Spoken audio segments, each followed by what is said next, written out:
What is going on, y'all? Welcome to part two of Ivy League Academy. Last video we went over the basics, aka the boring stuff. We went over candles, lot sizes, pips, points, um, what TradingView was, what platforms you would need, recommended platforms. We went over quite a bit of stuff. This video will be the introduction to the market. So we're going to be in TradingView. We're going to go over the market structures, what a strategy is, what you'll see in the market majority of the time. Um, and yeah, let's hop into it. Okay, market introduction. Our job as day traders is to predict the market and its direction. We apply something called a strategy to make our predictions.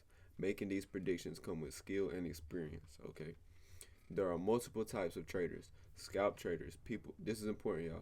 Scalp traders, people who like to get in and out, usually 5 to 30 minutes in the trade per trade. Day traders, people who hold their trades for 1 to 2 hours or throughout the day, could be up to 5 hours really. Swing traders, people who hold their trades for a day plus, so a day to 3 days. And then you have long-term investors. Investors tend to hold long-term, typically for years, months. You know what I'm saying? So the reason this is important, because your personal personality, like your personality, could reflect on what type of trader you are. Typically, if you're not a patient person, if you're not really patient, you might be a scalp trader. You might be want to be quick. You might want to be in and out the market in a few minutes. If you're a very patient person and looking to hold things long term, or like hold it on the back end, you might be a day trader or a swing trader. Okay, you typically won't mind holding a trade for a day or two. So your personality will reflect in these markets, um, to determining what type of trader you might be. Me myself, I'm not really a patient person, so I'm a scalp. You know what I'm saying? I want to be in and out. I want to get my money and dip. You know what I'm saying? So that's market introduction. Trending markets versus consolidation. Okay, trending markets is what we typically want to trade. Okay, we don't want to get caught in consolidation because it's just a whole bunch of fake outs. You might think it's going one direction and it reverses. For example, right here or right here. We try to stay away from consolidation. There are strategies that allow you to trade consolidation, or like will help you trade consolidation, but most traders try to stay in a trending market. Okay, we got an uptrend, aka a bullish trend that's going up. You got higher highs, higher lows, higher highs, higher lows.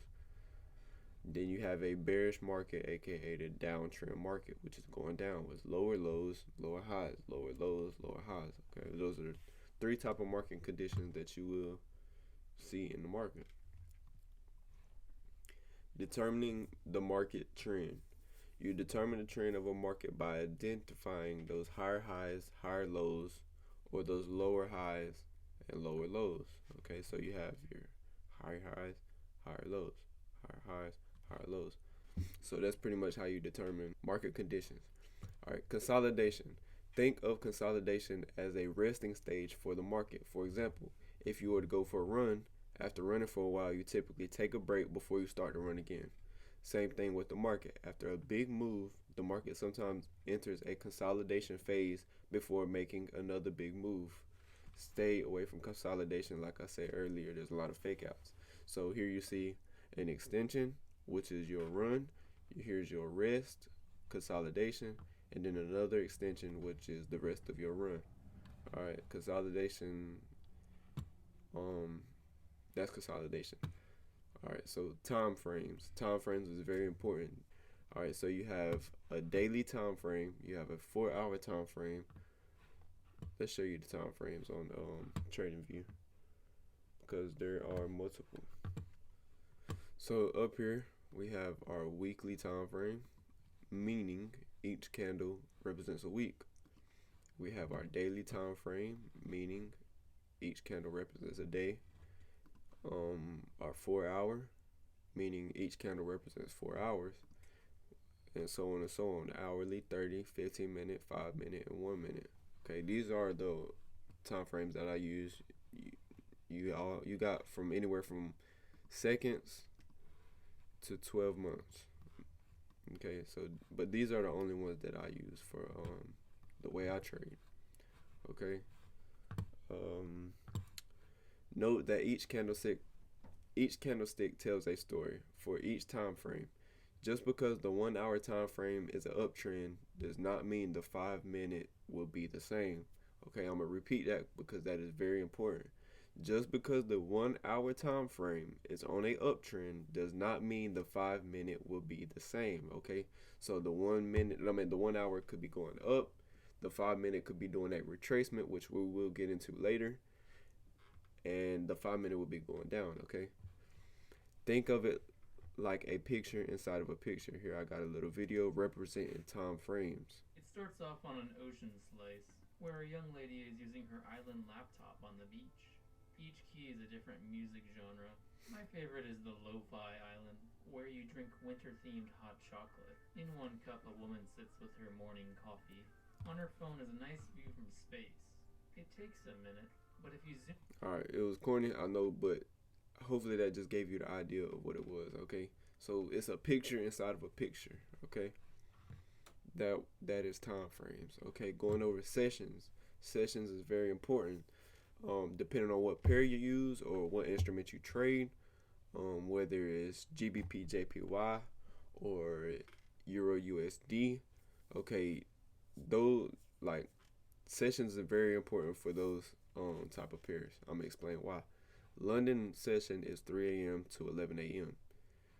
New York session is 8 a.m. to 4 p.m. Tokyo session is 7 p.m. to 3 a.m. That's Eastern Standard Time. So stock market opens 9:30 a.m. These are for pretty much indices. This isn't for forex pairs. So the reason London session is important because if you're trading GBP, which is the British pound, that is a London pair. That is a London currency. So your your session should be traded either in London or Tokyo because of it's a British pound to the Japanese yen. Okay, so Japanese is in Tokyo. I mean Tokyo session. Tokyo is in Japan. My bad. And then um, British pound is in London, or London is in Great Britain. Kind of had that backwards, but you get the idea. So if you were trading Euro to USD, if you were trading a USD pair, you would be trading that pair in New York. It'll move better in New York session.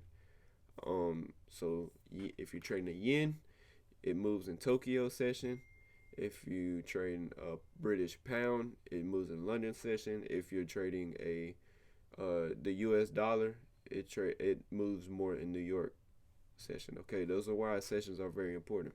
Market structure shift. Okay, market structure shift is an indication that the trend is going to reverse and go the other way. For example, a uptrend switching to a downtrend, vice versa. A downtrend switch to an uptrend.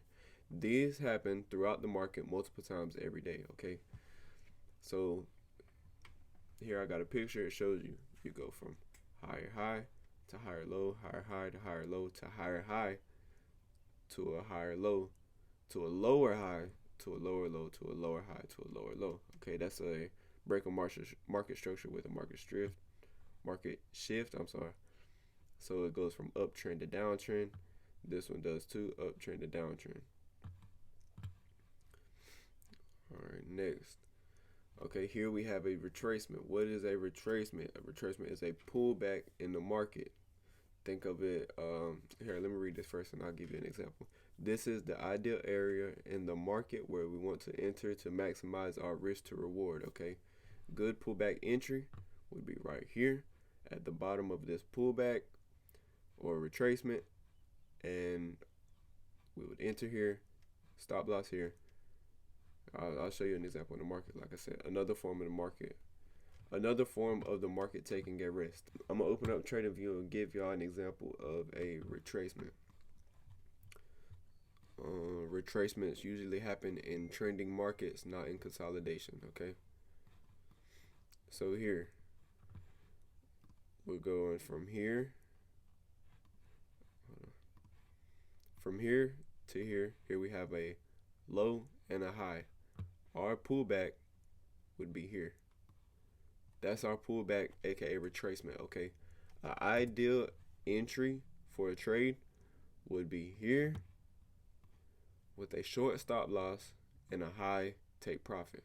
Okay, that is an ideal entry. That was a fake entry. That is not real. That's some made up junk, but that's an idea of a good entry. Okay, you want to maximize your reward with the smallest risk possible. Okay, that's one example of a pullback.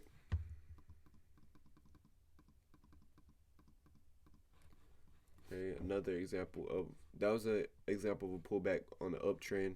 An example of a pullback on a downtrend would be here. So here we have a high, here we have a low, here is our pullback right there. So from here to here is our pullback to get another extension. So we're boom, pullback, another extension, okay? And like I said, pullbacks only happen in trending markets, okay? This was introduction to the market, okay? Y'all rewatch this as many times as needed. Go to TradingView and practice identifying market conditions. Give yourself homework. Please give yourself homework. If you don't give yourself homework, you will not learn nothing, okay?